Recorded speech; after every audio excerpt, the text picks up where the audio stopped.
বিসমিল্লাহির রহমানির রহিম।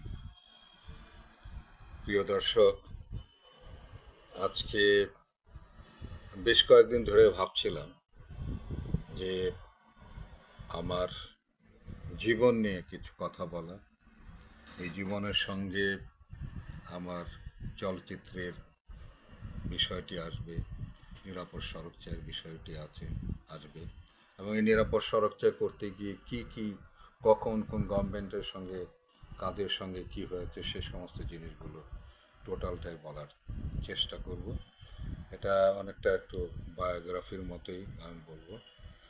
তো জীবন, আপনারা নিশ্চয়ই দেখেছেন আমার একটি ছবি ভেজা চোখ, সেখানে একটা গান ছিল, আপনাদের মনে আছে কিনা জানি না।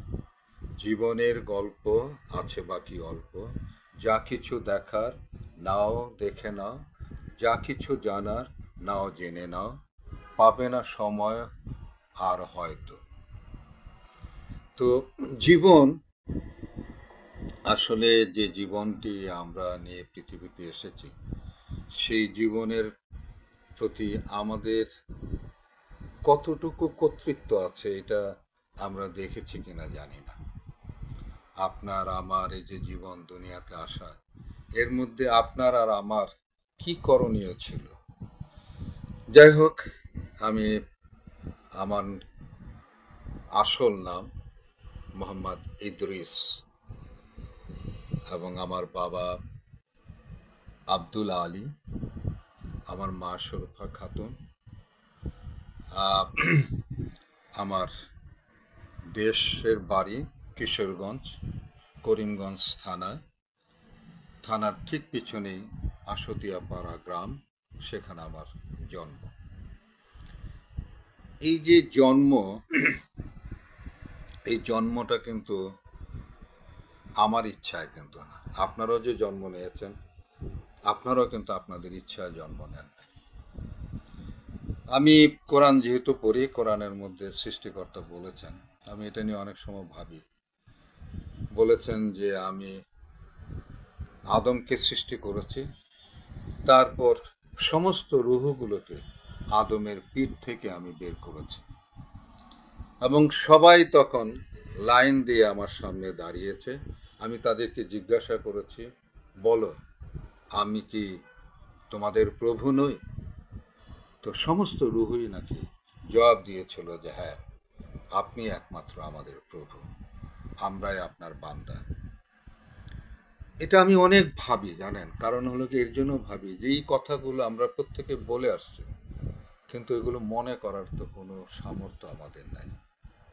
এই পৃথিবীতে আমরা কখনোই মনে করতে পারি না যে আল্লাহর সামনে দাঁড়িয়ে আমরা আমাদের রুহগুলো যে প্রতিজ্ঞা করেছিল, বলেছিল, সাক্ষ্য দিয়েছিল। এটি আমাকে অনেক সময় অনেক ভাবায়, এবং ওই যে মনে করতে পারি না কেন সেটাও ভাবায়।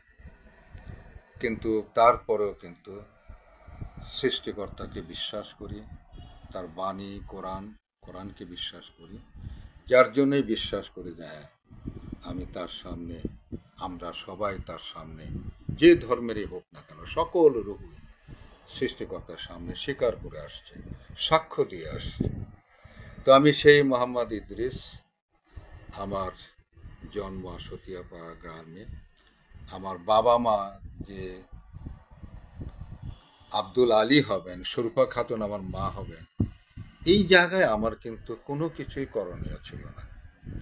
আমি কি মুসলমান হব, নাকি আমি হিন্দু হব, নাকি আমি খ্রিস্টান হব, বৌদ্ধ হবে, এইটার ব্যাপারেও কিন্তু আমার কোনো রকমের অবদান নাই। তিনি যা চিন্তা করেছেন, তিনি যা ইচ্ছা করেছেন, সেই ইচ্ছাতেই কিন্তু আমার জন্ম হয়েছে, সেই ইচ্ছাতেই কিন্তু আমি আমার বাবা মাকে পেয়েছি, সেই ইচ্ছাতেই কিন্তু আমি আমার পরিবেশ পেয়েছি। কারণ হলো যে কেউ গরিবের ঘরে জন্ম নেয়, কেউ বড় লোকের ঘরে জন্ম নেয়, এমনকি কেউ ভিক্ষুকের ঘরে জন্ম নেয়, এমনকি কেউ রাজার ঘরে জন্ম নেয়। কিন্তু এতে কিন্তু যে জন্ম নেয় তার কিন্তু কোনো কৃতিত্ব নেই, কিন্তু তারপরেও কিন্তু আমরা এগুলোর বড়াই করি, কিন্তু বংশের বড়াই করি, আমাদের ধন সম্পদের বড়াই করি, আমি অমুক ঘরে জন্ম নিয়েছি, আমার বাবা অমুক, এই সমস্ত কিছু আমরা বড়াই করি।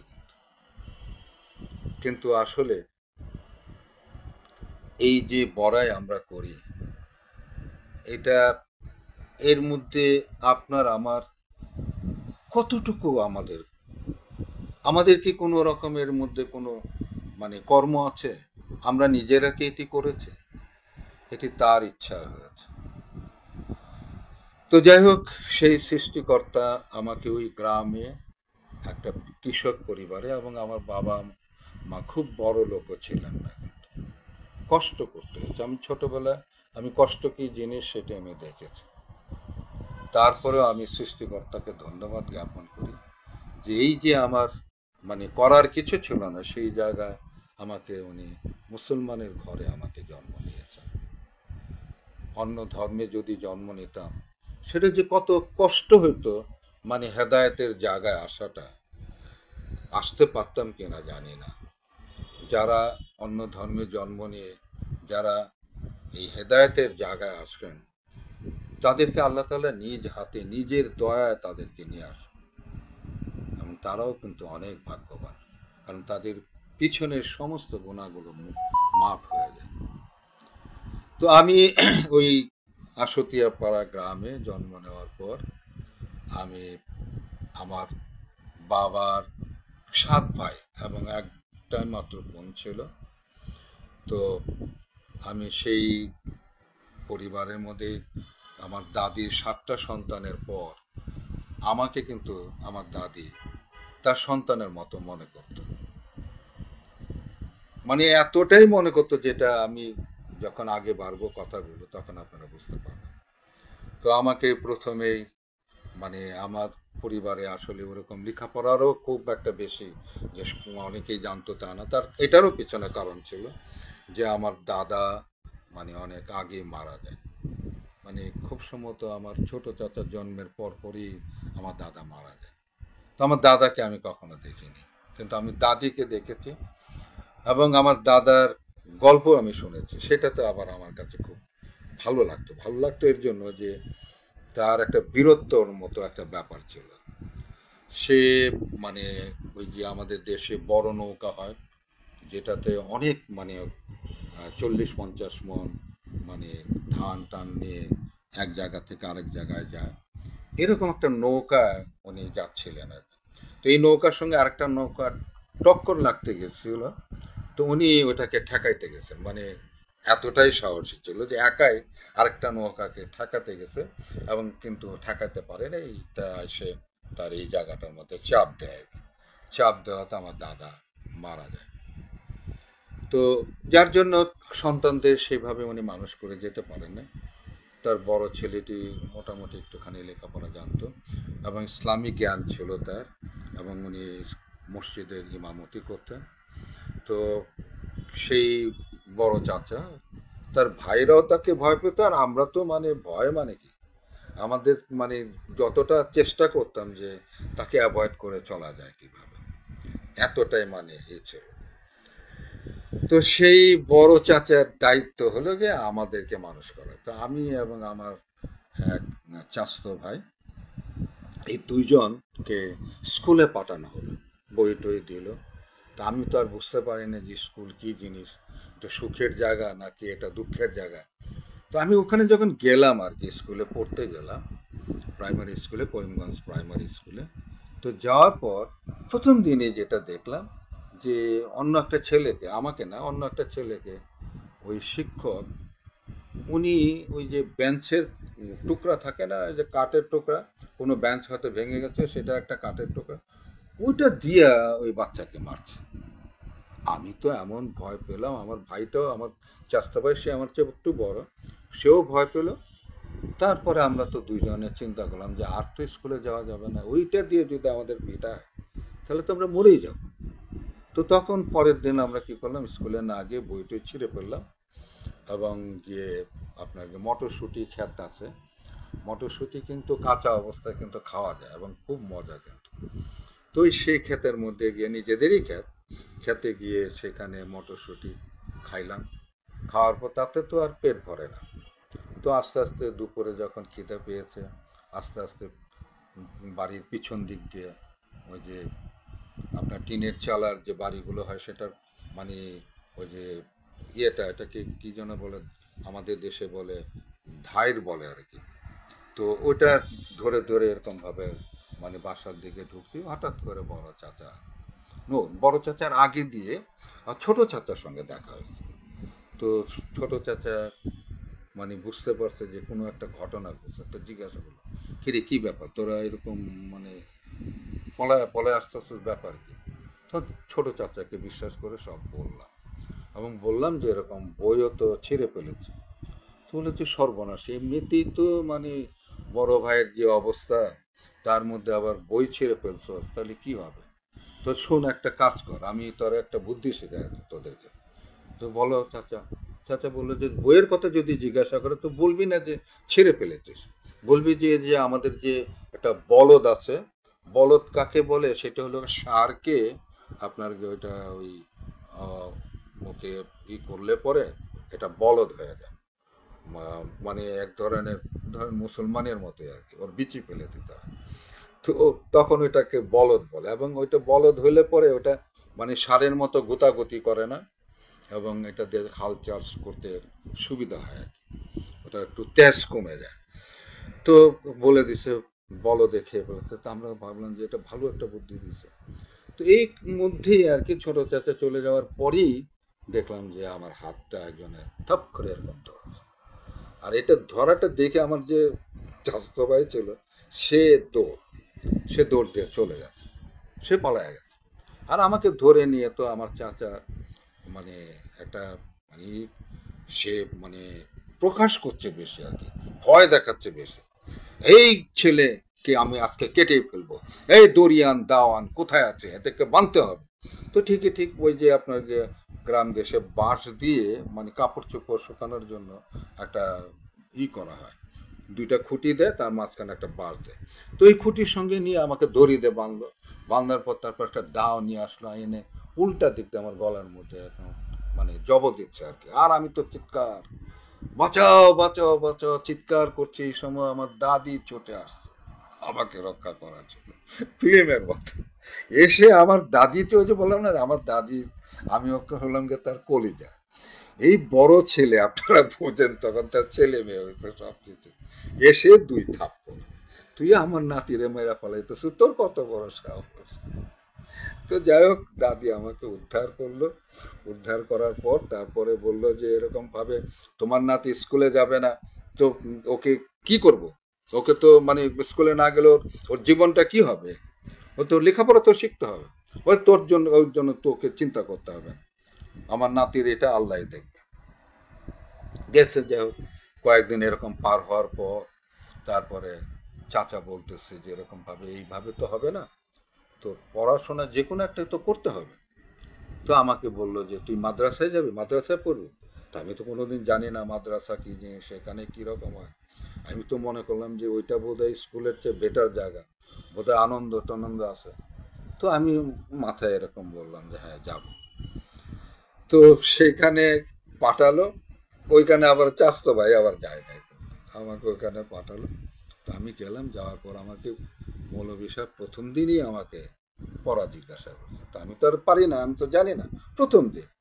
এই মৌলভী সাহেব কি করেছে, তার হাতে একটা পেন্সিল ছিল, সেই পেন্সিল দিয়ে কানের মধ্যে ভাই এমন চাপ দিছে, আমি তো চিৎকার, বাবা গো মা গো করে চিৎকার। পরের দিন আমি চিন্তা করলাম আমি মাদ্রাসায় যাব না। তা এখন এই চাচা তো এখন মানে আরো চেতে গেছে, হ্যাঁ তুই স্কুলে যাবি না, তুই মাদ্রাসায় যাবি না, তাহলে তুই কি করবি, কি করে তুই খাবি, বড় হলে তুই কি করে খাবি? তো সেই আবার উত্তর দিয়ে দিল, বললো যে তুই কি গরু পালবি? তা আমি বললাম যে হ্যাঁ গরু পালবো। আমি মনে করছি এটাও বোধ হয় খুবই মজার জিনিস। তো সে কি করলো, আমাদের একটা দুধের গরু ছিল, একটা বাচ্চা ছিল, উনি দুধের গরুটাকে হাতে নিলেন আর আমাকে বাচ্চাটাকে দিলেন, দিয়ে বললো যে চল তাহলে গরু কিভাবে পালতে হয় দেখি, পারস কিনা।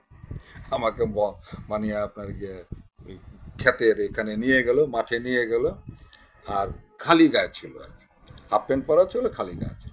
ওই রোদ্রে আমার পিঠের মধ্যে ফোসকা পড়ে গেছে। ওইখান থেকে আসার পর আমার দাদি যখন এটা দেখলো, দেখে তো আর কাকে বল, এই যে চিৎকার করে কান্নাকাটি এটা সেটা এগুলি করলো।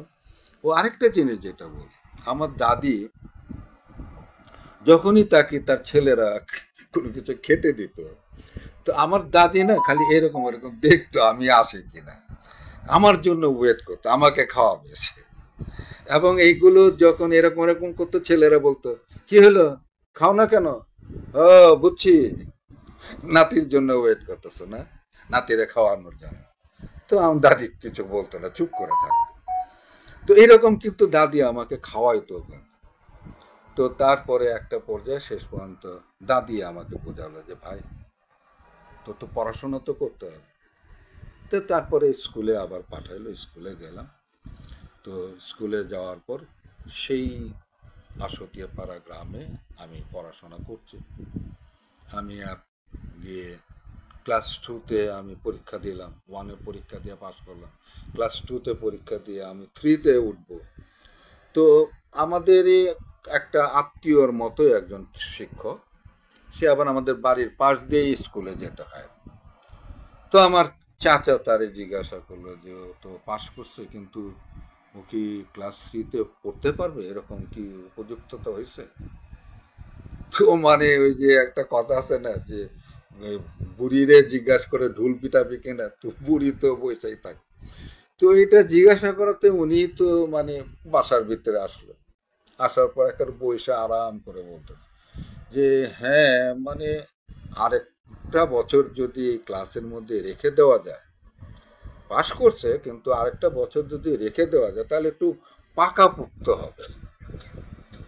ভাই বলেন আপনার, তো আগেকার দিনে শিক্ষকরাও যে কিরকম ছিল, বলে যে আর একটু পাকাপোক্ত হবে, এই ক্লাসে রেখে দেন। তো আমাকে কিন্তু ওই পাশ করার পরেও আমাকে আপনার ক্লাস টুতে আমাকে রেখে দিল। আমি খুব কিন্তু কষ্ট পেয়েছি, এবং মাস্টারের উপরেও কিন্তু আমার খুব মানে জেদ হয়েছে যে এটা কেমন ধরনের মাস্টার, আমি এত কষ্ট করে পরীক্ষা দিলাম, পাশ করলাম, আমি তার নকল করি নাই, আমি তো কোনো অন্যায় করি নাই, তো উনি আবার আমাকে শক্ত হওয়ার জন্য ওই যে পিলার লিখতে গেলে ডাবল এল দিলে বেশি শক্ত হবে, এরকম আমাকে মানে ক্লাস টুতে আবার পরীক্ষা দিল। তো যাই হোক, ক্লাস টু এর পরে দিয়ে আপনার এটা আপনার আবার পরের বছর যখন পরীক্ষা দিলাম, ক্লাস থ্রিতে উঠলাম আমি। তো ওঠার পর ওই সময় আমি একটা সুযোগ পেলাম ঢাকায় আসার, ঢাকায় বেড়াতে যাওয়ার। তো আমি ঢাকায় আসলাম। ঢাকায় আসার আগে আমি কিন্তু ওই যে আপনার আমার বাবার সঙ্গে খুব সম্পর্ক ছিল। আমার বাবার সঙ্গে আমি বাজারে যেতাম, আমাকে নিয়ে যেত। তারপরে এমনকি বাবা একদম ছোটোর দিকে বাবা কাজে গেলেও আমি কাঁদতাম, বাবাকে ছাড়া থাকতে পারতাম না। বাবা কাজ করতো, আমি ওইখানে থাকতাম, এরকম ছিল। তো সেই জায়গায় মানে এমনও হয়েছে যে আমার বাবা কাজ করছে, তো ওই যে জায়গা একটা আমার এখন মনে পড়ছে, ওটা একটা হিন্দু পাড়া ছিল, সেখানে আমার একটা বন্ধুও ছিল। পরবর্তী সময় আমাদের পরিবার থেকে তার সঙ্গে আমার বন্ধুত্ব করা যায়। তো সেই এক হিন্দু মহিলা আমার বাবাকে জিজ্ঞাসা করেছে, আমার বাবার নাম আব্দুল আলী, তো বলতেছে আব্দুল তোমার ছেলে কি খাইছে? তো বলে যে কি করে খাবে, আমি তো না গেলে পরে, ওকে সঙ্গে করে না নিয়ে গেলে ও কি করে খাবে? তো এই হিন্দু মহিলা জানেন আমাকে কিন্তু মায়ের মতো আমাকে হাত ধরে নিয়ে গিয়ে আমাকে কিন্তু খাওয়াইছে, আমি এখনো বলতে পারি না।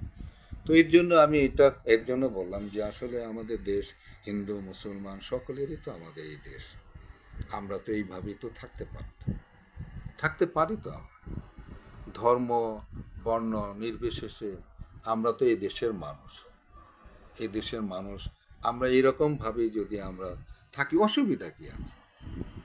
এবং সৃষ্টি তো ওই যে বললাম না, এটা তো আমার আপনার ইচ্ছা, কিন্তু হিন্দু মুসলমান কারো ইচ্ছা তো এখানে হয়নি। সৃষ্টিকর্তা তিনি সৃষ্টি করেছেন, তার ইচ্ছা মতো কাউকে হিন্দু বানিয়েছেন, কাউকে মুসলমান বানিয়েছেন, কাউকে খ্রিস্টান বানিয়েছেন, বৌদ্ধ বানিয়েছেন, এবং এদের মধ্যে থেকে তার ইচ্ছা মতোই কাউকে কাউকে হেদায়েত করেন, কাউকে কাউকে হেদায়েত করেন। কিন্তু আমাদের উচিত না কিন্তু যে ও হিন্দু বলে, ও মুসলমান বলে, ও বুদ্ধ খ্রিস্টান বলে আমাদের নিজেদের মধ্যে এই ভেদাভেদটা আসলে আমাদের থাকা, আমি মনে করি না এটা ঠিক। তো এই যে আমি বাবার সঙ্গে বাজারে যেতাম আর কি, একদিনের কথা আমার মনে আছে। এক লোক মানে বিড়ি খাচ্ছিল, তো বিড়ি খেতে খেতে ওইটা ফেলে দিচ্ছে, আর আমি ওই বাবার আঙ্গুল ধরে আমি যাচ্ছিলাম, তো ওইটা যখন ফেলেছে, তা আমি দৌড়ে গিয়া ওই বিড়িটা নিয়ে আমি টানা শুরু করলাম। আমার বাবা ওইটা আমার হাত ধরে আনলো, আইনে ওটা ফালাইয়া দিল, আর খুব চেতলো আমার, এতটা চেতলো, আমি চোখ মুখ দেখে আমি বললাম যে খুবই রাগ করেছে, কিন্তু ওইখানে উনি আমাকে কিছু করলেন না। পরে আমি যখন বাসায় আসলাম, আসার পর উনি একটা ওই যে বাঁশের কঞ্চি, আপনারা নিশ্চয়ই অনেকে চেনেন, বাঁশের একটা কঞ্চি নিয়ে আসে পিছনে রাইকে আমাকে ডাক দিল। তা আমি কাছে গেলাম, যাওয়ার পর আমার একটা হাত ধরলো, ধইরা কঞ্চিটা বাইর করে আমার পাছার মধ্যে বাড়ি শুরু করলো। তো দেখেন ওইটা, ওইটা কিন্তু আমার জীবনের একটা শিক্ষা হয়েছিল। কিন্তু এর পরবর্তী সময় কিন্তু আমি আর জীবনে কোনোদিন কিন্তু, আমি ম্যাট্রিক পাস না করে আমি কোনোদিন সিগারেট কিন্তু আমি খাইনি, কিন্তু ধূমপান আমি করি নাই, কিন্তু বাবার ওই একটা শাসন। কারণ বাবা আমাকে সহজে আসলে কখনো এরকম ভাবে মারে নাই, মারতো না আমার বাবা আমাকে, মানে ওইটাই ছিল, মানে ওই বিড়ি খাওয়ার জন্যই মার দিয়েছিল। তো আমাকে ওইটা খুব রিয়াক্ট করছিল যে বাবা তো আমাকে কোনোদিন মারে নাই, তো এটার জন্য এরকম মারলো, আর জাস্ট আর খাবো না। তো যাই হোক, আজকে আমার মনে হয় যে এই বিড়ি খাওয়া পর্যন্ত আমি এই ভিডিওটা এখানে শেষ করছি। পরবর্তী সময় এই বিড়ির পরের থেকে আমি আপনাদের কাছে ঘটনাগুলো বলবো।